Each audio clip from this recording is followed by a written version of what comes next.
Come in. Welcome. I'm E.G. Marshall. Welcome to the fear you can hear. Welcome to the sounds of suspense.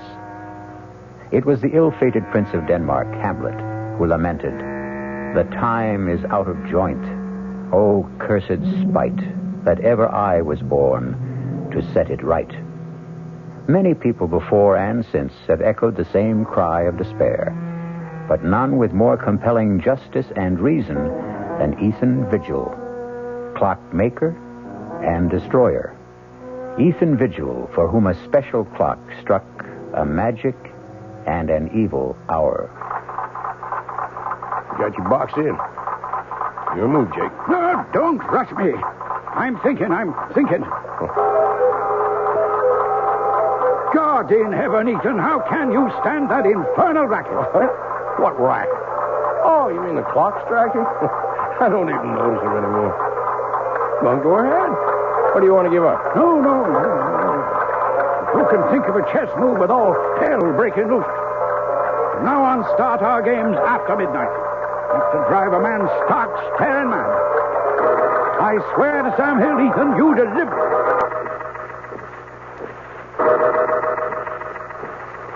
The only two living things left in the room at that terrifying moment, as time stood still, were myself and that damnable machine.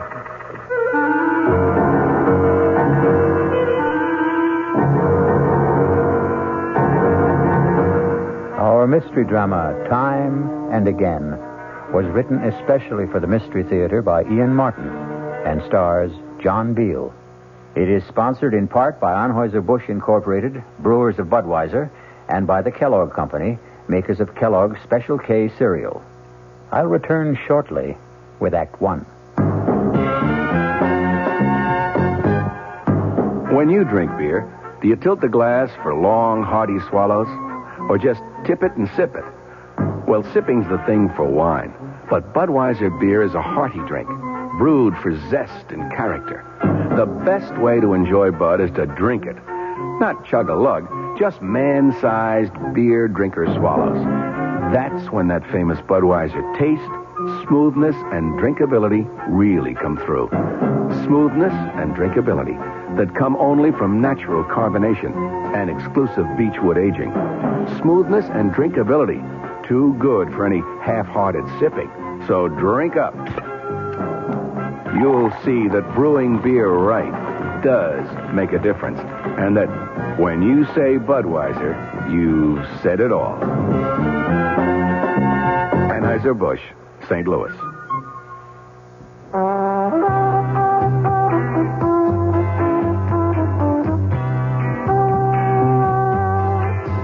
No matter what you're saving for, that's what Suburban Savings for Suburban. Suburban Savings offers you a regular savings account with flexibility. You can add any amount to your account whenever you wish. Withdraw whenever you want. Suburban Savings pays a 5.25% annual interest rate on regular savings paid quarterly, which earns an annual effective yield of 5.47%. Interest is compounded continuously from day of deposit to day of withdrawal, as long as $50 is maintained in the account to the end of the quarter. Come into Suburban Savings and open an account with flexibility. Our regular savings account in New Jersey at Bayonne, Edgewater, Elmwood Park, Emerson, Hackettstown, Morris Plains, Nutley, Paramus, and Sparta.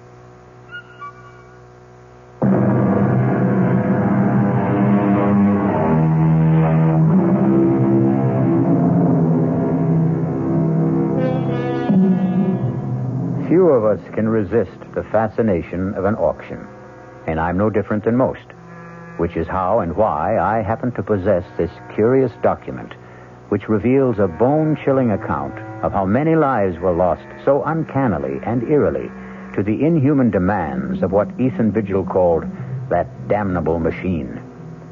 The tale I'm about to tell... No, wait. If you can manage to decipher his cramped longhand, let Ethan Vigil confess for himself.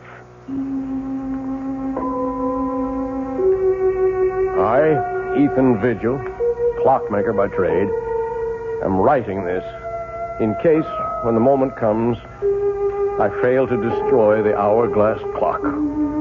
For if I fail, someone must destroy it. Kill it.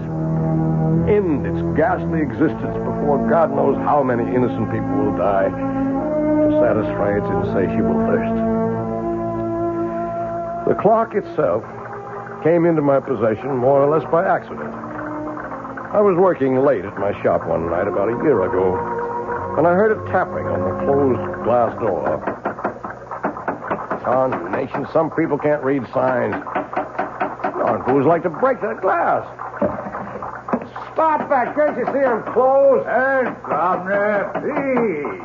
Let me in. Oh, get on with you. You won't be sorry. Give me a chance. I'll give you the chance of a lifetime. Look. It was raining heavily, the water streaming down the glass, but the object he had drawn from the cover of his pea jacket drew my eyes like a magnet. It was a clock, the like of which I'd never seen. It was shaped like an hourglass, with a strange appearing pendulum hanging in the lower half and the face in the upper half. In the place of the figure 12 at the top of the face was the numeral 13. I had to see that clock more closely. Oh, bless you, Governor. You're a lifesaver, you are. What do you want? Oh, I want you to have a look at this here clock. The clock is the only reason I let you in. I'd like to have a look at it myself. Let's take it over to the bench. You want this clock repaired? I want to sell it to you, is what I want. I hope I don't regret this, but come on to my place in the back. There's a fire in there to dry you up a bit. You better back up to that fire. Where'd you get this clock? Why, it came into my possession when its owner died. Does it run? Well, now, that there clock, it doesn't run. I'd be the first to admit it. I'll give you $20. Oh, now, look here. $20. Take it or leave it. Well, I may be down and out, but I know a good thing when I see it, and I don't intend to be taken advantage of by somebody else. Doesn't seem to be any question of who's being taken advantage of. Harriet. Ethan, who is this person? He's a customer, more or less. This is my sister-in-law. It's near on to midnight, and my poor sick sister is pining upstairs for her husband to bring her a little faith and consolation. Oh, now, Mom, I certainly am sorry to intrude on family problems. Then don't. Ethan, get rid of this man. You better go. Yeah, but what about our business and the clock? Well, $20 is all I have to my name. I'll take it. Don't you do it, Ethan. Oh, mind your own business for once, Harriet. I had little doubt my sailor, who called himself Harry Stubbs, had dubious title to that strange clock. But like all collectors, to own something totally and unreservedly unique is an overriding obsession. Is he gone? Yes.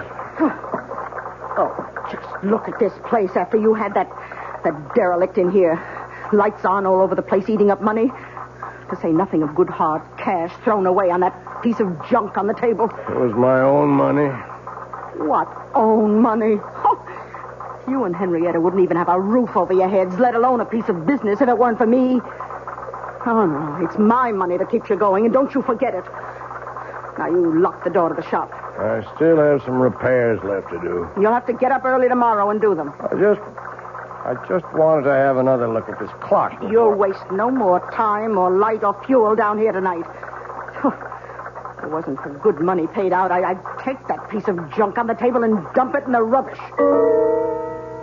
How I wish she'd done just that. Let the city collect it with the morning trash and bury it forever. But fate hadn't planned it that way. So I went upstairs from Harriet to face another problem I didn't know how to solve. My ailing wife, Henrietta. Ethan, is that you? Yes, Henrietta. Where have you been? Working, dear. Are you hurting? Oh, when don't I hurt? I know. How's your back? It isn't my back. It's my stomach, Ethan. I'm scared. I've been afraid to think of it, but I know Harriet's sure I've got... Hush, no, none of that. You just get off to sleep. That's what you need. You just don't know how it is to be suffering every blessed minute of every day. As I slipped under the covers and lay wide awake beside Henrietta, snoring away, my mind went back to the strange clock on the table downstairs. The intriguing mystery of a mechanism I had never even imagined in 40 years of clockmaking. And the enigma of why 13 replaced the numeral 12 on the face.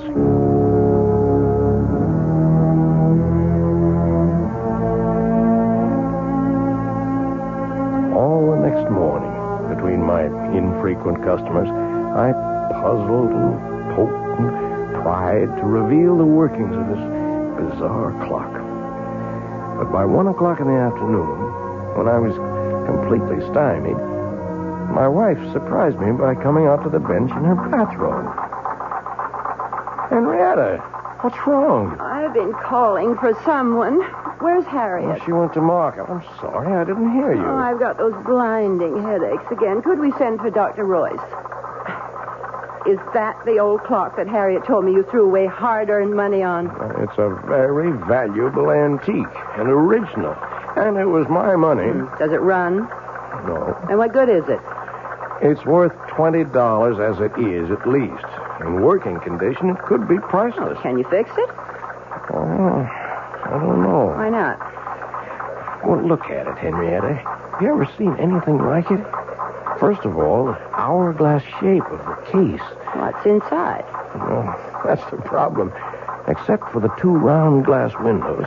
And they're not even glass. I don't know what they are. What window? And the one for the clock face in the upper cup, if you want to call it that, and the one in the lower inverted cup, where you can see what looks like a pendulum. Oh, can't you shake it and get that to swing? That doesn't seem to be the way it's activated. It's quite stationary.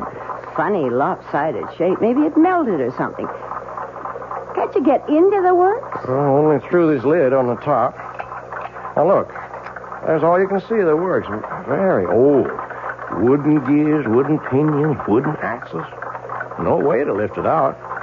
I can't even get my hand in there to try. Well, let me. It's so silly. There must be some way to... Ow! What is it? Look what your silly old clock has done. What's the matter? My finger is bleeding. It felt like something bit me. Oh, come on, let me see. Why, it's just a scratch. Scarcely drew blood. Just the same, I'm not taking any chances with that dirty old clock. I could end up with blood poisoning. I'm going to run this underwater. Now, you get me a bandage and some disinfectant. Right with you. I was suddenly aware that the clock was running. And its beat was the sound of the human heart. But Ethan didn't follow his wife right away, because suddenly he had become conscious that the dead clock had come to life, that it had started to record time again, and that the sound of its beat was very different from all other clocks. It was a sound akin, if not completely similar, to the beat of the human heart. I shall return shortly with Act 2. And now another tale of the ball and chain. At Kellogg's Special K presents the good, the bad, and the heavy.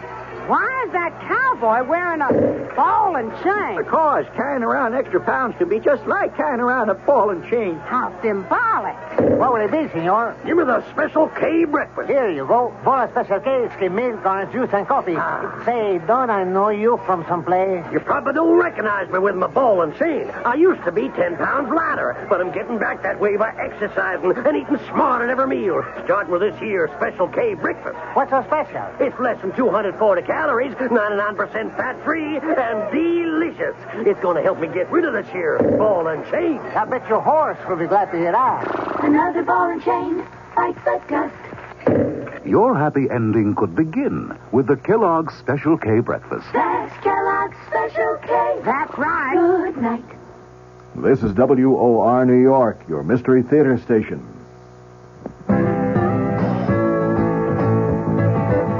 Hey, Ma, what's for dinner? Hey, Ma, what you got? Hey, Ma, will it be much longer? My hunger gets stronger and I can't wait. She loves her family. She wants the best shop right to the rest. Hey, Ma, What's for dinner? How about Armour canned ham, 3-pound size, $3.99. ShopRite grade A frozen green beans, 9-ounce packages, 6 for $1. ShopRite Dairy Case Homestyle biscuits, 8-ounce packages, 5 for 49 cents.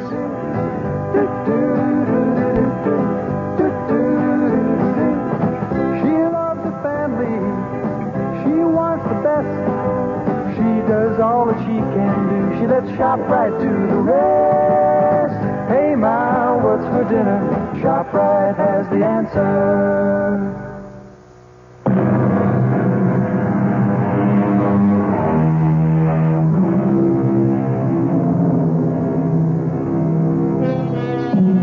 Whatever his wife had accidentally touched, the clock had begun to run and remained running steadily, without any sign of stopping. Ethan checked that Henrietta's wound was little more than a surface scratch, and returned to observe... But let him tell his own story for himself, as he wrote it in his confession.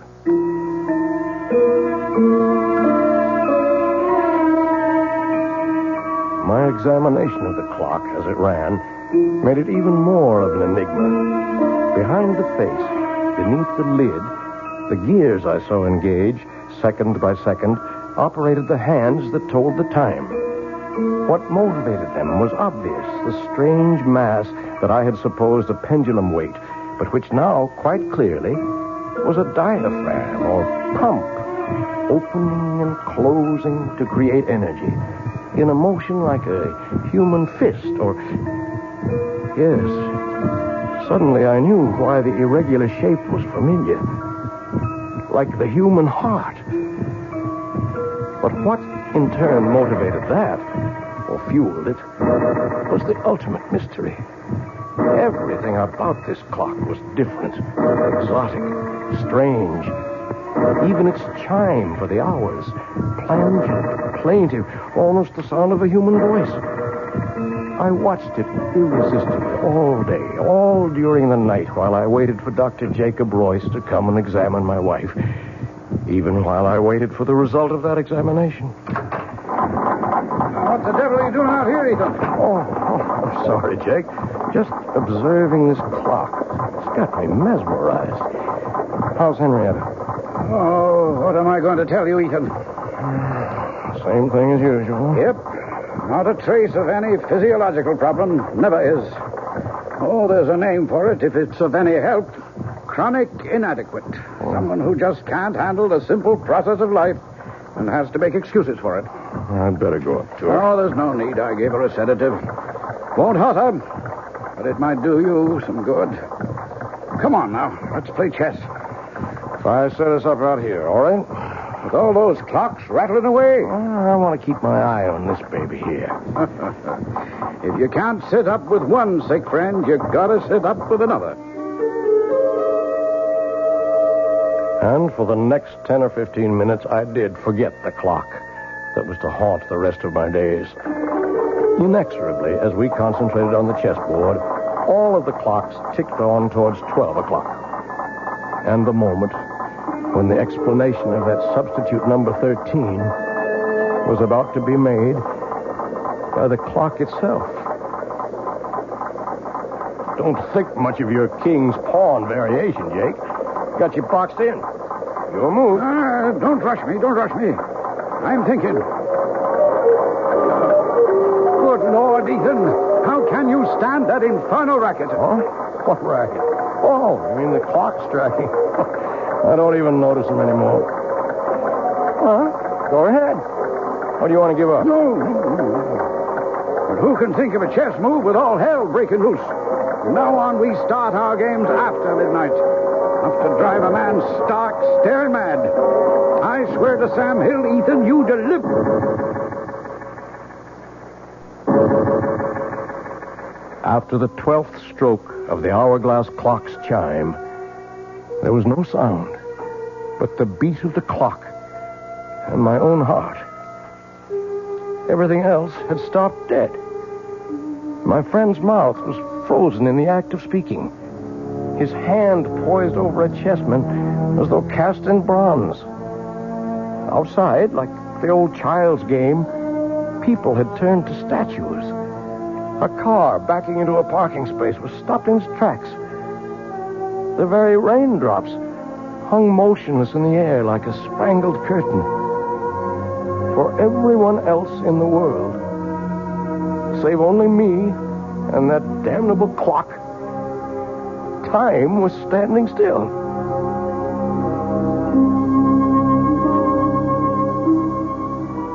The next hour was a strange delirium. My brain raced with new ideas for achieving my lifelong dream, a perpetual motion timepiece. My legs were as supple and tireless as an 18-year-old's as I climbed the stairs to look at my wife, frozen in the act of turning in her sleep. My sister-in-law caught in the middle of a snore. Towards the end of the hour, I returned to the shop. A quick stab of terror prodding at me. Was this to be forever? Poor Jake still sat in the middle of the move he had started almost an hour ago. The hands of all the clocks pointed to exactly 12, except the hourglass. There, the small hand stood directly at 13, while the minute hand swept closer and closer to join it. With a sense of mounting excitement, I waited for their junction. Like the other clocks, my strange new one had only struck 12 before. Now I felt I knew the reason for 13. The extra magic hour of precious time that twice a day it offered to its owner. With bated breath, I waited for the proof. The missing chime. And then it came. Directly set us up here tonight to get me off my game. I concede. Don't you want some more time to think it over? Oh, it wouldn't matter if you gave me an hour to consider it.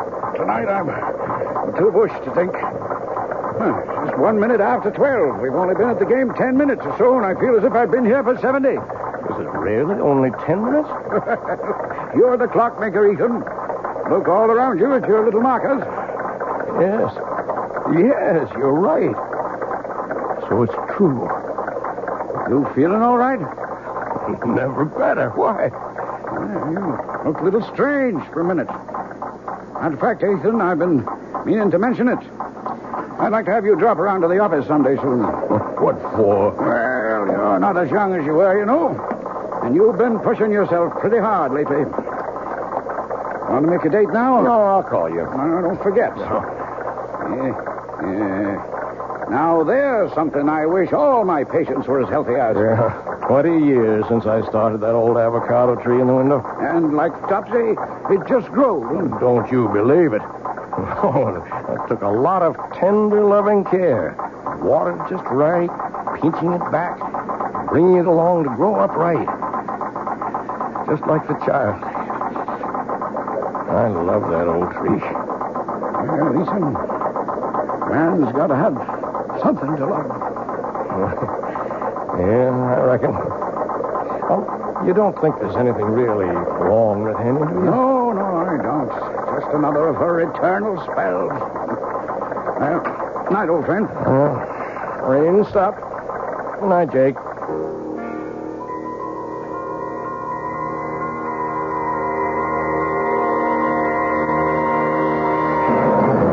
For a long time after my old friend drove away, I stood by the door, gazing into the cool, crisp night.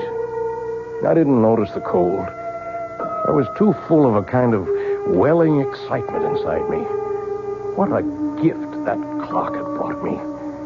The dreams were building like castles in my head. Why, I was richer and more powerful than a king. For now I knew, no matter what, that for 2 blessed hours every day, from now on, I was a free man. And the last thing I heard that night, as my head hit the pillow, was the triumphant beat of the clock sounding in my inner ear. Or was it the sound of my own heart?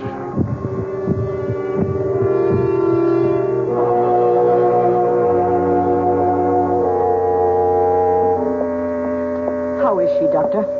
I don't know, Harriet. Now, I don't mean to alarm you, but I think we'll put your sister Henrietta in the hospital for a few days for observation. But what's the matter with her? Well, that's what I wanted to put her in the hospital for. Find out. What do you suspect it is? I don't suspect it's anything. I just want to reassure myself. Now, why don't you go up and keep her company while I talk to Ethan? Oh, you won't have any trouble convincing him. I don't see why I can't take care of her. Well, you can't this time, Harriet. If you want to help, go sit with her. I'll make the arrangements with Ethan. How's Henny? I want to put her in the hospital for a few days, Ethan. Oh, she's that sick? I'm not sure. Whatever it is, this is not just one of her spells. I want her under observation for a while. Oh, whatever you say, Jake. I wish I knew what to say. I feel a little guilty. Ever since that night a few weeks ago when we were playing chess. What do you mean, guilty? Well, damn it, for 20 years I've been medicating her imaginary ills. I wonder if maybe I got careless that night. Huh? Well, there's no doubt that from then on, this debility, anemia, whatever it is, started. Well, I'll get along and make all the arrangements. I'll phone you when to expect the ambulance.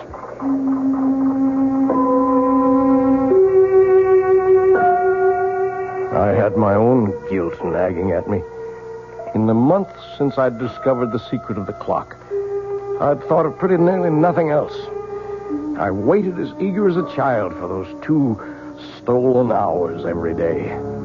Not only for the relief from Harriet's nagging and poor Henrietta's everlasting complaints, but for the lift, the joy, the youth and vigor that they brought me. For I'd gone one better than Ponce de Leon. For part of a day, anyway. I had found the fountain of youth. But a wave of shocks was about to jolt me back to reality. The first was Henny's being taken to the hospital. The second was the morning the clock stopped.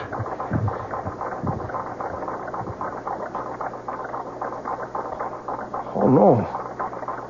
No. What is it, No, Ethan? you can't stop. What is it, Ethan? What's wrong? The clock, it stopped. Oh, is that all? I've got to get it started. Oh, you shake it like that, it'll end up in pieces. Good riddance. I told you it was a waste of money. Get out of here. How dare you talk to me like get that? out! Oh, I certainly will. Nobody's going to talk to me like that, particularly not you. I was frantic. My golden hours of solitude gone. My extra gift of precious time and the rebirth of youth. I couldn't let them go. There must be some way to bring them back. Start that damned intricate mechanism again. Clock was dead. Its lifeblood somehow drained. Blood. But that's what started it in the first place. Maybe... Oh, damnation. I'll let it ring. I've got to find something to... Oh, all right. Hello? Ethan, it's Jake. Oh, Jake.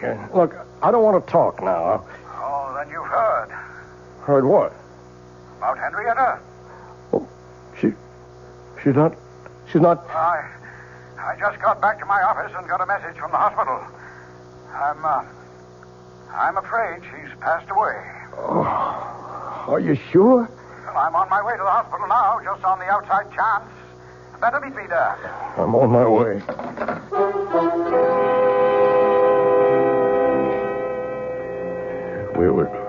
We were too late. Henny was gone. With no goodbyes.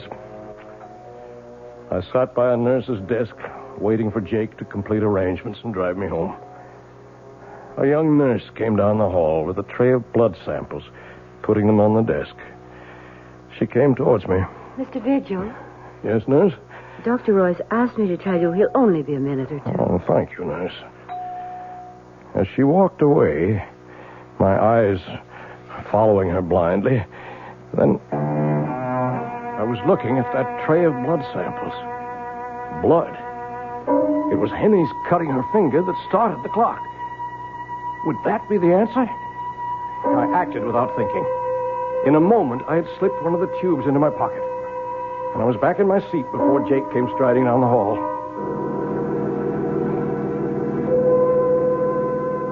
I was back in the shop at last, alone.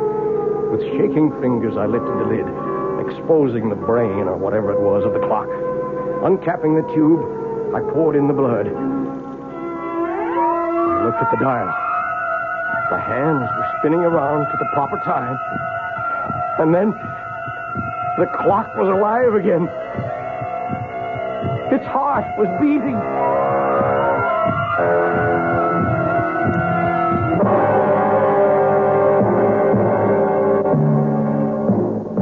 It would have been better, far better, had Ethan left it for dead. As we shall see when we return shortly with Act 3. We knew we had a good thing going, but we're absolutely delighted that you know it, too. I'm Hy Brown, producer of Radio Mystery Theater, saying thank you. Thank you for those thousands of letters. Our prize drawing is over now, and I wish I could thank each of you personally. But here's the rub. So many of you ask questions about all sorts of things having to do with radio that sifting through the letters will take weeks. So here's a suggestion. If you need a quick reply, do write again, just the question this time, and we'll try to answer right away. Send it to Mystery Theater, Box 5152, Radio City Station, New York 10019. That's Mystery Theater, Box 5152, Radio City Station, New York 10019. And again, thanks so very much for your fabulous encouragement. This is WOR New York, your station for the Mystery Theater. Hello, this is Joe Franklin. Ladies and gentlemen and boys and girls, for the very latest in nostalgia, for the ultimate in remembering, please join with me on Saturday nights from 9:05 to 11 o'clock, where memories are truly happening right here over WOR Radio. It is my privilege to present radio's original Memory Lane program, but positively the original. And whether it's Al Jolson or Benny Goodman or Louis Armstrong or Eddie Cantor or Harry James or the Dorseys, Mario Lanza, Gene Krupa, the young Frank Sinatra, George M. Cohan, Bing Crosby, Bogart, Lombard, Cagney, and all those happy times of radio's comedy and drama and soap opera. We have it fascinatingly, and all the sounds are reproduced crystal clear Saturday nights from 9:05 till 11 over WOR Radio. Yours truly, Joe Franklin, hosting Memory Lane. Tune in.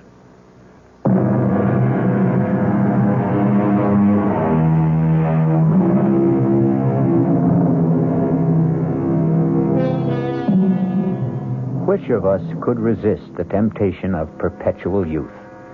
Or short of that, any extension of life? 2 extra hours a day is 730 a year, almost exactly an extra month. In a lifetime, 6 whole more years. But what Ethan Vigil forgot is that for every action, there is a reaction. For every gift, a recompense.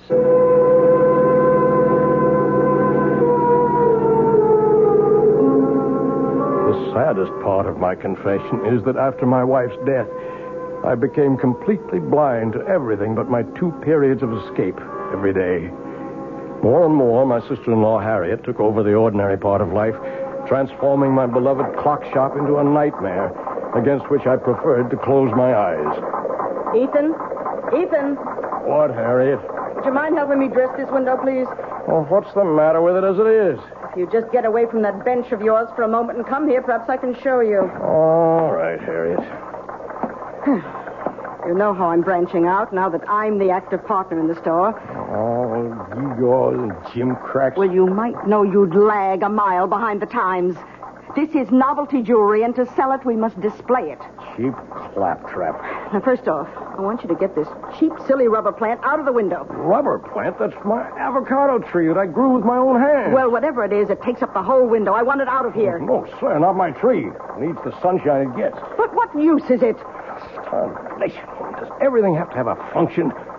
It's beautiful. It's balm to my soul. That's enough reason for its existence. Besides, it don't cost nothing, so you leave it alone. Oh, very well. But I must have somewhere to display my costume jewelry. Oh, Oh, let's move that ugly old hourglass clock somewhere else.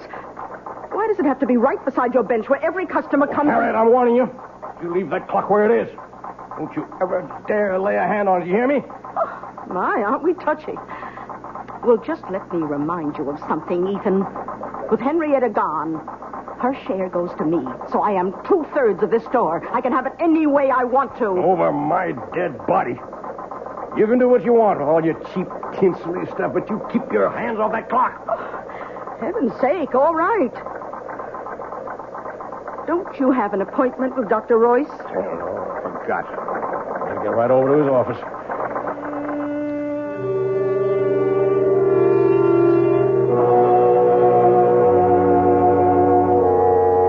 Okay, Ethan, you can put your shirt back on. I'm all finished examining you. Well, what's the verdict? I couldn't be more pleased. You approve of the shape I'm in, huh? Well, before Henrietta died, I don't mind telling you I was plumb worried about you. Oh. Your heart was acting up. I didn't like your blood pressure.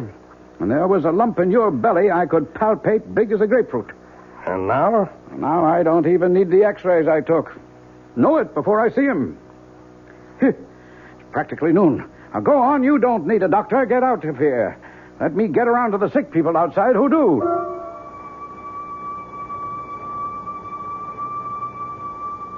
As I went into the outer office, I glanced at the electric clock on the wall. The hands clocked to noon as I did so, and I was looking at a, by now, familiar scene. The nurse who had risen to escort the next patient in was suddenly transfixed, halfway up from her chair. A child about to scream remained with face contorted, the scream not yet uttered. A thought crossed my mind. It was a month since I had fed the clock that first transfusion. I went into Jake's small lab, opened the refrigerator, I helped myself to a blood sample, and left.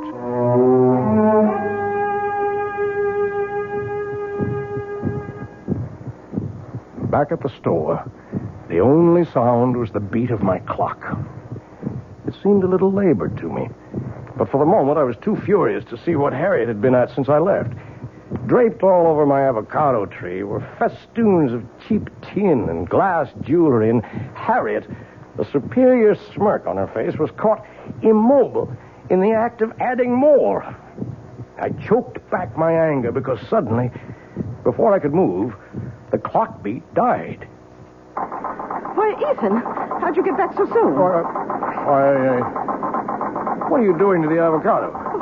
Well, since I can't take it out of the window, I thought I'd just use it as a display tree. You leave that alone.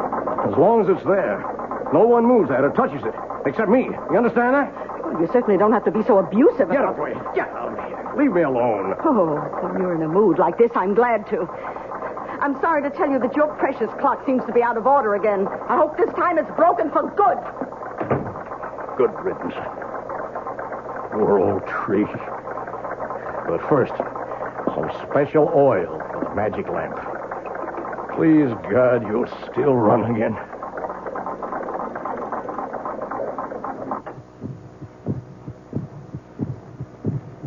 And time stood still again. The pattern for the next months of my life was set. The part of it in my waking moments was only a necessary bridge between the long hours of infinite relief and accomplishment my clock brought me each noon and midnight. My designs for my perpetual motion mechanism were completed. I had already started to build it. That was my real life. Although I found to my dismay that the clock seemed to demand more and more frequent transfusions to stay running. But these were easy to steal from Jake's office in the hours when time stood still. Then once again, events caught up with me. Oh, Jake, just a moment. What are you doing here this time of night? Well, the evening's young. I thought a chess game might get some things off my mind. What were you frowning at in the window when I passed? My plant there. Avocado? Oh, yeah. Looks a mite peaked. I can't understand it. It's been wilting and drooping day by day. No reason. Are you any good at diagnosing vegetable life, Jake? Nope. I'm beginning to think I'm not much better with humans. I wish I knew the secret of your spurt of youth. Think I'm getting old. You're not yourself, Jake. What's wrong? I don't know. In a way, it goes back to Henrietta's death, or seems to. What does? Well, I never said too much about the way she died at the time, Ethan. Congestive heart failure, you said? Oh, that's true enough. That's a condition that produces an end to living. But what caused it? Are you asking me? No, I'm asking myself. And I have no answer. Oh, tests were run and the pathological evidence was clear enough. But in spite of massive transfusions, we couldn't stop Henrietta's blood from simply disintegrating. Quite literally turn into water. And that's unusual. Abnormal. Never seen a case like it before. In the last 3 months, I've lost 3 of my patients to the same sort of, what shall I say, same sort of malady. I might have seen it developing, except for a strange thing. What? Well, all of them had been to my office and had routine blood samples drawn for physical checkup. And the samples didn't warn you? There weren't any samples to examine. Unaccountably, they disappeared from my office. And one other strange coincidence. The night your wife died, a blood sample for a patient in the hospital disappeared. And that patient died later? Yep, about 4 weeks later. But I don't know why I'm worrying you with all this. It's none of your business. But it is. Huh? Oh, you mean as far as Henrietta is concerned? No, I mean much more than that. Ethan, what is it? I didn't mean to upset you like this. I'm not upset. I mean, I just want you to understand. Understand what? That I'm sorry. Oh, I'm so sorry. Well, you're a good friend, Ethan. And I guess I don't feel like any chest tonight now. I'll run along. Jake. Yeah? I never asked before, but do you remember exactly what time Henny died? Oh, about 25 to 12, I think. I didn't have to think. I knew it all now. That was the precise moment that evil clock first stopped. So it was a monster, insatiable, that once having tasted blood, continued to suck on its victim till it had drained all life away. And I was no better, no less evil. I had been feeding this mechanical vampire at the cost of other human lives. In a daze, unable to explain to him, I saw my old friend Jake out and turned to face what I had to face.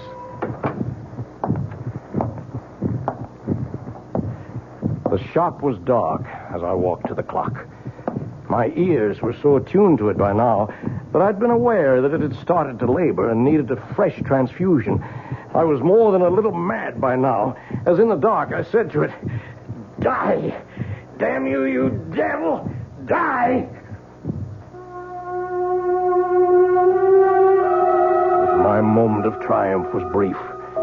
I still had my own expiation to make. Not only for my wife, but for all those others. And there was a personal sadness as my hands in the darkness traced the form of my perpetual motion machine, which would never be completed now. A man without love, wife, or children would like to leave a small footprint on the sands, his gauge to immortality. All I would leave now was a sick avocado tree I had nourished for 20 years for nothing. And then suddenly, I heard stealthy footsteps and pulled back into the shadows.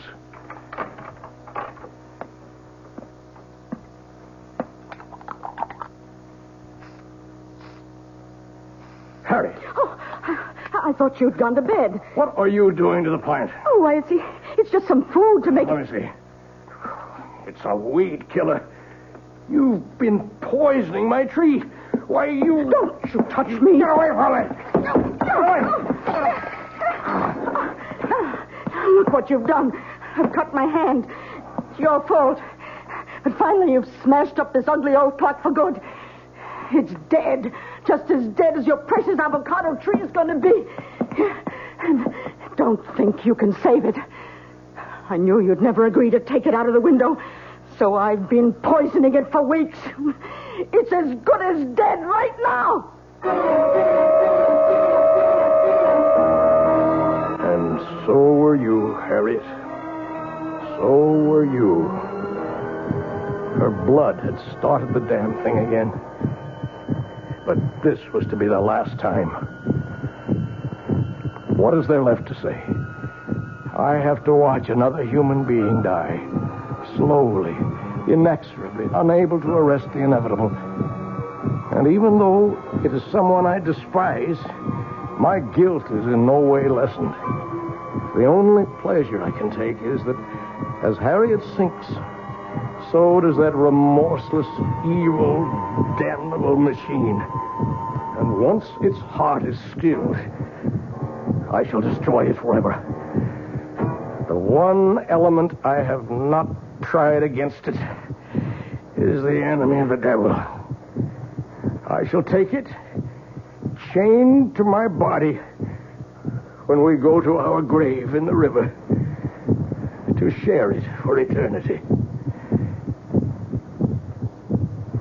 As I finish this confession, to mail to my good friend, Dr. Jacob Royce, I can hear the evil thing labor, about to die. It's time for me to write the end.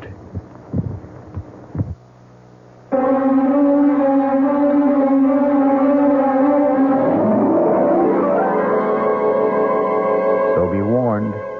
If you should by any chance come across a clock in a curio shop shaped like an hourglass with a dial that bears the number 13 instead of 12, shun it like the plague.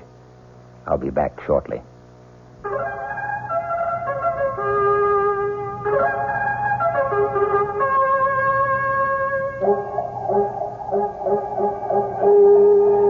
Hello, mystery fans.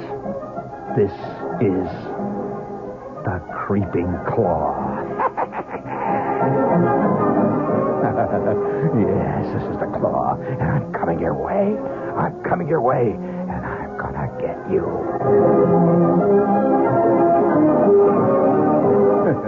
Oh, I'd love to play the lead in one of those mysteries. This is Gene Shepherd, gang, and I'm here to tell you that there's been a great time change here on WOR, and from here on in, I'm going to be heard every night. There's been all kinds of phone calls about it, so here's the answer. Every night at 9:15, Monday through Friday, Gene Shepherd, better known as the Creeping Claw. Good evening. I'm Patricia McCann. Dora McCann and I hope to have the pleasure of your company this week from 11:15 a.m. to 12, Monday through Friday. And let me tell you what we've got planned. Food prices have gone up again, so tomorrow we'll talk good, cheap food and how to make it taste. Then Tuesday, the day we've set aside for our ongoing nutrition series, our guest will be Diane Buckman, and she'll tell you how to use herbs to make everything from your own cosmetics and perfume to a natural tranquilizer. Then on Wednesday, we're going to get tough. Our guest will be Ralph Charles, a lawyer, a consumer, and a complainer, and he wants to tell us all how to get satisfaction from Ma Bell, Con Ed, and the local TV repairman.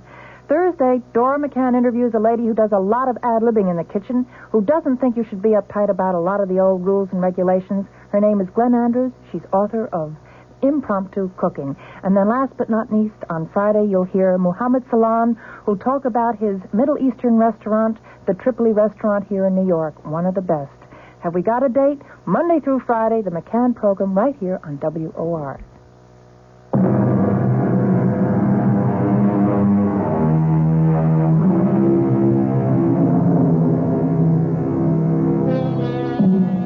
Oh, the fascination of time, and man's never-ending quest to hoard it, to stretch it, to borrow an extra portion for himself alone. As I sit watching the clock ticking away, I, too, have that irrational impulse all of us have felt sometime to hold back the hands and bring time itself to stop. And then I remember Ethan Vigil, and I decide that once around is enough for all of us. Our cast included John Beal, Grace Matthews, Bryna Rayburn, and Ian Martin.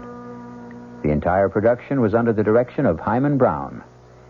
And now, a preview of our next tale.